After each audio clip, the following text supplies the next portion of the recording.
Vivimos una de las etapas más complicadas en esta pandemia del coronavirus, del COVID-19, como pues es el nombre que le han colocado los expertos. México se encuentra en una posición sumamente compleja, llegando a niveles insospechados y a niveles que nos ubican, y hay que decirlo, entre los países más afectados por la pandemia, con más de 250,000 casos confirmados, con más de 30,000 defunciones. Todos los pronósticos que se hicieron al principio, todas las proyecciones han quedado superadas y por mucho. Y aquí hay un punto también muy importante. A lo largo de los últimos días se han modificado, no solamente, ayer llamó la atención de que el doctor López-Gatell presentaba algunas gráficas, algunas láminas distintas a las que normalmente había ocupado, pero también hay algo que a mí me llama la atención, que es la narrativa, esta forma en que las autoridades, encabezadas como vocero por el doctor Hugo López-Gatell, pues han recurrido a ciertos elementos para tratar de explicar y para muchos para tratar de justificar lo que dicen las cifras, ¿no? Estamos hablando a partir de esta semana del tema de la obesidad, del tema de los fabricantes de comida chatarra y de bebidas gaseosas, del tema del mal estado en el que encontró la administración de Andrés Manuel López Obrador al sistema de salud en México.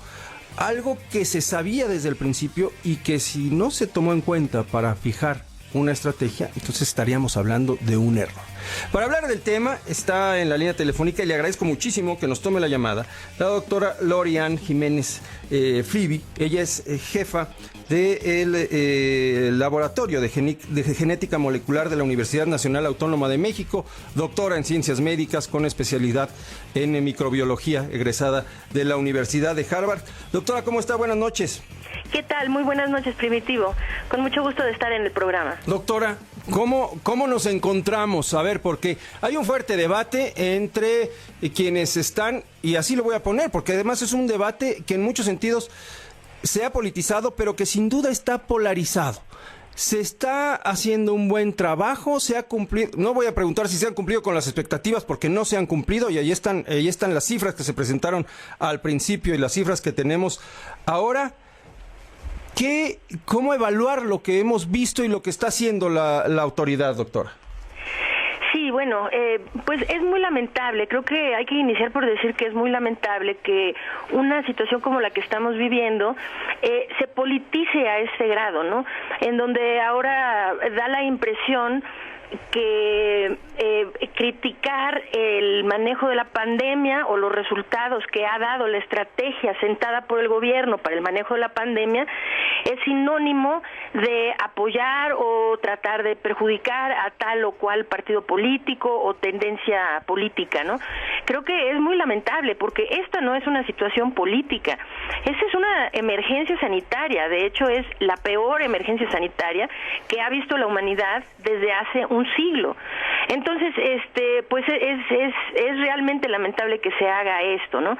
Y lamentable también es que se tengan, que se coloquen en los puestos para tomar decisiones sobre un evento de salud tan importante como a figuras que realmente pues son figuras políticas más que realmente personas serias de la ciencia o de la medicina, ¿no? O sea, ese es el caso del doctor López-Gatell, que pues finalmente él habla como político, no habla como científico. Entonces, pues es muy lamentable, y el resultado de esto es que, bueno, pues vemos el resultado, ¿no? 30,639 muertos. Creo que lo dicen todo. La estrategia pues ha sido equivocada desde el principio, sigue siendo equivocada, y ahora pues estamos yendo, como bien lo acaba usted de decir, estamos yendo como en un camino así un poco surrealista, en donde ahora más que realmente controlar la pandemia o tratar de evitar la pérdida de vidas, se trata de disculpar, ¿no? Es que siempre hay una excusa, ¿no? Había la excusa de que no somos comparables con otros países. Vamos, ¿por qué no vamos excusa por excusa? Sí, o sea, realmente no somos comparables con otros primera, países. No se puede comparar México con otros países. Hoy lo dijo en la mañana el presidente, ¿eh? Ajá, sí. Bueno, curiosamente ayer el doctor López-Gatell, al cambiar su estrategia de cómo presenta los datos, lo que hizo primeramente fue comparar México con otros países, ¿no? Entonces, pues es un poco complicado. Ahora querían, no, es que ustedes están dando las cifras totales, esas no sirven. Hay que dar cifras por per cápita, ¿no? O por considerando el tamaño de la población. Es decir, la narrativa cambia conforme creen que les favorece, ¿no? Pero pues ahora, se vean como se vean los números bajo cualquier indicador, ¿no? O sea, podríamos hablar específicamente, ¿no?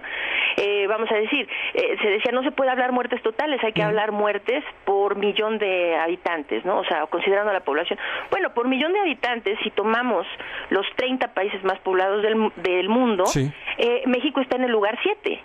Y si consideramos solo los 20 más poblados del mundo en lugar de 30, que bueno, finalmente no es una comparación injusta tomar los 20, ¿no? Estamos nada más así en muertes por millón de habitantes en el número 3. En el número 3 y en cifras totales estamos en el número 4. En cifras totales, ahorita estamos en el 5. En el 5. Pero para este fin de semana habremos ya rebasado a Italia, sin duda, y estaremos en el 4. Entonces, bueno, pues por donde lo quieran ver, no hay cómo, ¿no? Vamos a decir, el índice de letalidad. Primero decía, no, es que hay que verlo por índice de letalidad. Bueno, muy bien, veámoslo por índice de letalidad. De los 30 países más poblados del mundo, México, en índice de letalidad, está en el sitio número 4. Ahora, si tomamos, pero aquí viene lo grave, si tomamos los 20 más poblados del mundo, en índice de letalidad, México ocupa el primer lugar. El primer lugar en índice de letalidad. Considerando los 20 países más poblados del mundo. ¿Cómo se obtiene el índice de letalidad? ¿Se divide en el número de casos contra el número de muertes? Así es. El número de casos son defunciones sobre el número de casos confirmados, sí. Correcto. Y ahí estamos por encima de todos. Pues de todos, bueno, si consideráramos solo los 20 países más poblados del mundo, estamos en el primer lugar. Ahora, cuando hablamos también de la cifra y contrastamos el número de casos confirmados con el número de pruebas, pues es altísimo, ¿no? Porque precisamente solamente se le hacen pruebas a las personas que ya están con síntomas muy claros. Sí, esto ha sido un error desde el principio. De hecho, esa es la razón fundamental por la que nos encontramos en esta situación catastrófica, porque se hacen pruebas solamente a las personas que están enfermas, que buscan atención médica y que tienen que ser hospitalizados. Esto es un error de fundamental, así, de base en la estrategia. Y explico por qué. Las personas sintomáticas, sobre todo cuando se sienten muy enfermos y máxime si están hospitalizadas, pues esas personas están postradas, están en una cama, están inmóviles, ¿no? Entonces, pues ya no contagian más. Sin embargo, el asintomático, las personas asintomáticas, el término es que no tienen síntomas, quiere decir que se sienten bien, pues estas personas deambulan y hacen su vida normal. Entonces, la mayor cantidad de los contagios provienen de los asintomáticos. Entonces, ¿cómo se quiere controlar un problema en donde el control viene de disminuir la expansión de contagios, es decir, controlar la expansión de contagios, si no se busca a la población que más contribuye a su expansión? Entonces, pues es ilógico, ¿verdad? Entonces, como no se busca a los asintomáticos, ahí andan por el mundo contagiando. Este ha sido uno de los problemas básicos. Y bueno, es increíble si retornamos a las cifras, que de hecho estemos 256,848 casos confirmados, ¿no? Eso fue la cifra de anoche. Sí. Esto considerando que somos uno de los países que hace menos pruebas en todo el mundo. Pues sí, ¿no? pero si se hacen pruebas a quienes se sienten mal, pues todos salen positivos. Sí, tenemos precisamente un índice de positividad altísimo, que está, dependiendo de los días, pues vamos más o menos, bueno, siempre estamos arriba del 50%. Creo que somos el país con el índice de positividad más alto de todos. Ahora, esto es muy grave. Es gravísimo. Ahora, uno de los argumentos de la autoridad y del doctor Gatell es que se trataba de no colapsar el sistema de salud. Desde ese punto de vista, ¿también se puede decir que es un fracaso esta estrategia? No, bueno, lo que es un fracaso es que piense que ese era su trabajo. A ver. O sea, que no colapsaran los hospitales, porque de ahí proviene el problema principal, de que parece que no tiene claro cuál es su trabajo. Es decir, desde el principio, él cuando dijo aquello de que dejemos que no sea un niño el infectado en una escuela, ¿no? Antes de cerrar la escuela, hay que esperar que sean 10, y mejor todavía si son 100 los infectados. Desde ahí, se veía claramente que el doctor no entendía su trabajo, porque su trabajo era evitar los contagios, no permitir que ocurrieran para ver después cómo solucionaba. Este es el mismo caso de la ocupación hospitalaria. Es decir, pues sí, como su estrategia, ¿no? Si se le puede llamar así, permitió que los contagios se diseminaran descontroladamente en nuestro país, pues claro que van a haber muchos enfermos, muchos hospitalizados y muchos graves. Entonces, pues sí, claro, ahora es su obligación ver por la ocupación hospitalaria, sin duda, pues nada más faltaba que encima de todo dijera que no tiene cómo atender a los que se enferman, ¿no? Entonces, pues sí, claro, tiene que ver por la ocupación, pero esa no es la meta. Es decir, los hospitales, aquí hay un misconcepto que es que tener muchas camas es sinónimo de salvar vidas, y esto es equivocado y está perfectamente bien comprobado si vemos que todos los días en promedio más de 600 personas están falleciendo. Sí. Entonces, bueno, y hay muchas camas. Pues bueno, qué bueno que haya muchas camas, pero el chiste no es tener camas, el chiste es salvar vidas. Y entonces, si las vidas no se pueden salvar teniendo camas, entonces tendría el doctor que ver qué otra cosa puede hacer para así salvar las vidas. Es decir, que el número de camas disponibles no es proporcional a la disminución en número, a la disminución en número de muertes. Y esto es muy sencillo de entender, porque ver por la ocupación hospitalaria, entonces es ponerse uno en la posición de ir siempre a la defensiva contra el virus, ir tras la cacería, ir corriendo detrás de lo que pasa, ¿no? O sea, esperar a que ocurra y después ver cómo solucionar.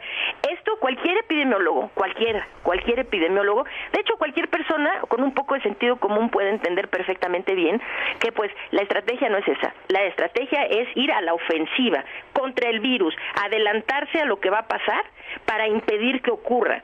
Entonces, pues ¿cómo disminuimos los muertos? Es muy fácil, controlando los contagios. Se controlan los contagios, ¿por qué?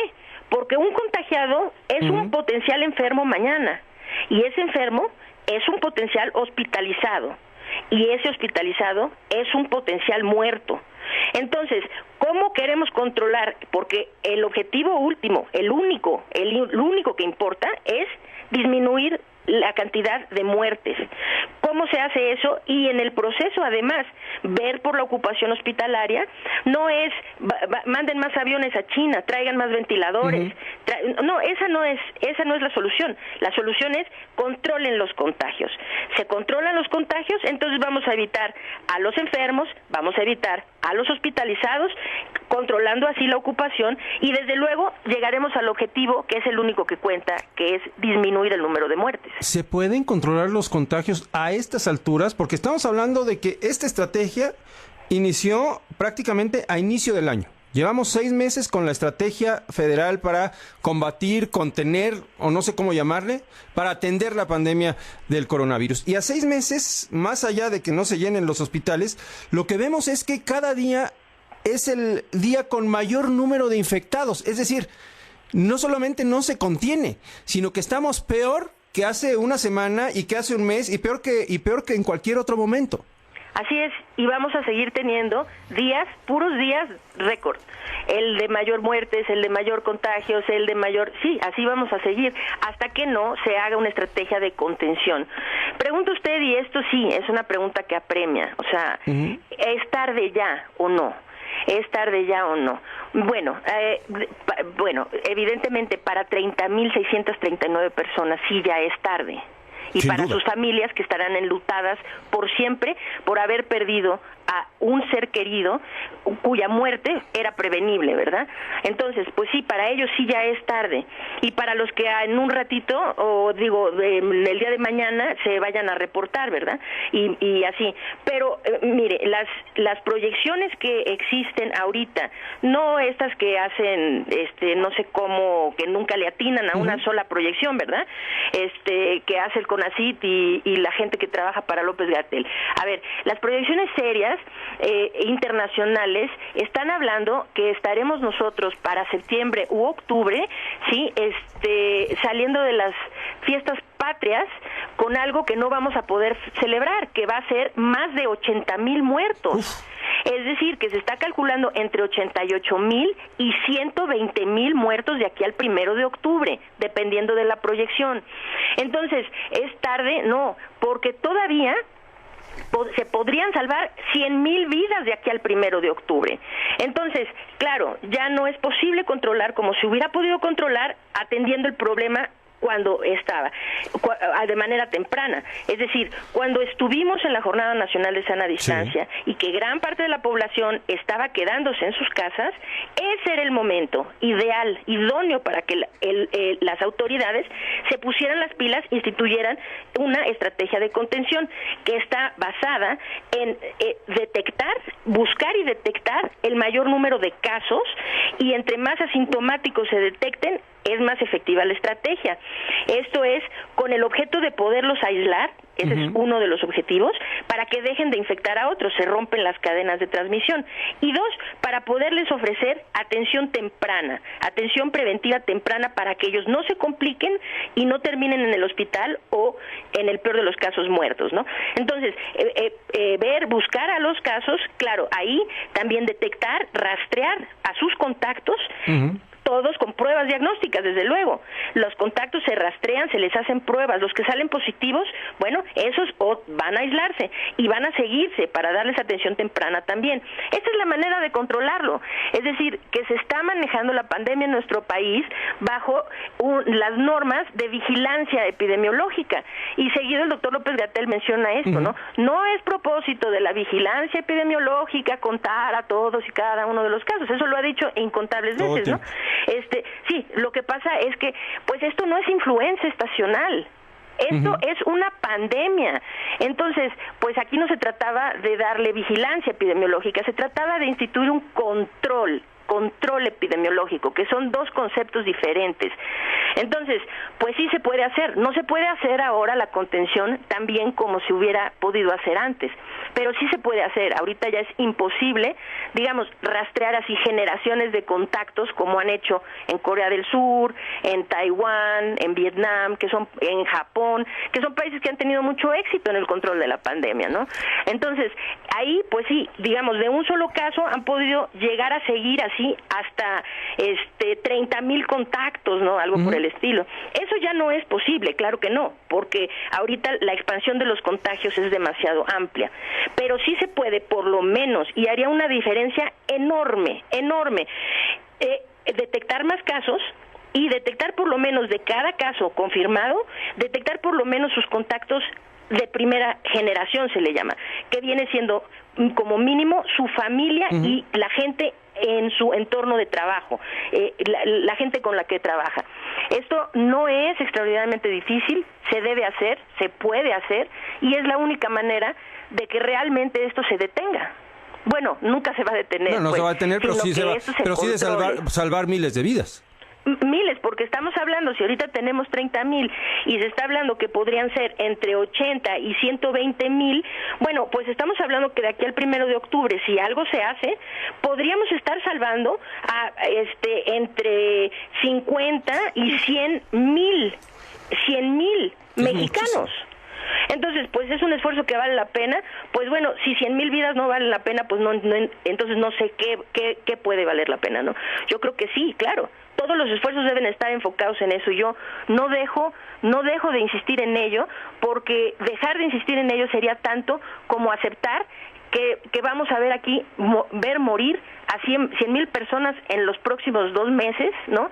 Con los brazos cruzados diciendo, pues ni modo, ya no se pudo hacer nada, ¿no? Hay que hacer algo y hay que seguir exigiendo y levantando la voz para que algo cambie.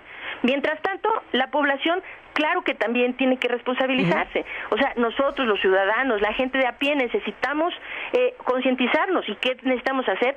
Ponerse un cubrebocas. Toda la gente necesita usar un cubrebocas. Todo el tiempo. Cierto. Todo el tiempo, aunque guarde distancia, aunque esté al aire libre, aunque esté... nada, si está fuera de su casa, tienen que ponerse un cubrebocas. Se acabó. Correcto. Eso haría una grandísima diferencia. Sí, pero al final de cuentas debe haber, todos debemos de colaborar en proteger nuestra vida, eso es bien importante, ¿sí? Pero al final debe haber alguien que lleve la batuta, ¿no? Y alguien que coordine todo el esfuerzo social. Claro, bueno, es muy claro. Los países en donde los líderes han sido renuentes a hacer lo correcto para detener la pandemia, esto es muy obvio. Cuando hemos visto al señor Donald Trump con un cubrebocas, ¿no? Cuando hemos visto a Jair Bolsonaro con un cubrebocas, bueno, entiendo que últimamente se lo pone porque si no lo multan, ¿verdad? Lo multan por cada día que está sin cubrebocas o algo así pasaron, ¿no? Cuando hemos visto a nuestro presidente López Obrador ponerse un cubrebocas, nunca. El secretario de Salud, o sea, por Dios, si él es quien representa este país desde el punto de vista del sistema de salud, que el secretario, el subsecretario y toda la gente que trabaja, ¿qué pasa con el doctor Alomía y todos los demás? Pónganse un cubrebocas, señores, porque necesitan ellos poner el ejemplo. Claro. Si ven los países donde se ha controlado bien, pues los líderes son los primeros en ponerse el cubrebocas. Esto es muy, muy importante. Muy bien, pues doctora, le agradezco mucho que nos tome la llamada y seguramente seguiremos en contacto para hablar de cómo evoluciona esta pandemia y cómo evolucionan o no las medidas de la autoridad. Muchas gracias. Gracias por la invitación. Al contrario, muy buenas noches. Buenas noches.